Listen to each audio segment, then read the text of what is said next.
Биз ат жүзүндө жүрүп бири-бирибиз менен ынтымагыбыз өтө күчтүү. Оюнчулар бири-бирибизди кучактап өп, өтө оюндан кийин өтө биз ынтымактуубуз. Ошондой эле артта калып кетпесин деп, Мика байкесинин үй бүлөсүнө ошого кайрылуу жасайлы деп, жардам кылалы деп ушу үй салып атыптыр. Ушу үйүнүн баштаган экен. Ошонусу бүтпөй калып кетпесин, балдары, жеңебиз жалгызтабасын деп ошого көкбөрчүлөр ынтымакташып салым кошобуз деп группа ачылыптыр.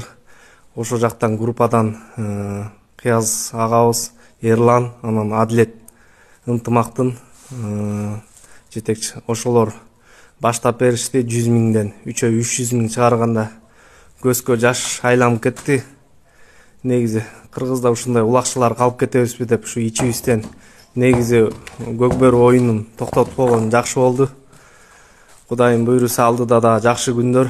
Ошого баардыгы кимде кандай жардам келсе, Кудайым буйруса ушу миллиондон ашып калды. Азыр бир 3-4 сааттын ичинде ушу сарайларда ат кызыккан балдар ушу ойдон ат оюндары калып кетпесин деп жакшы нерсе кылдыңыздар. Ага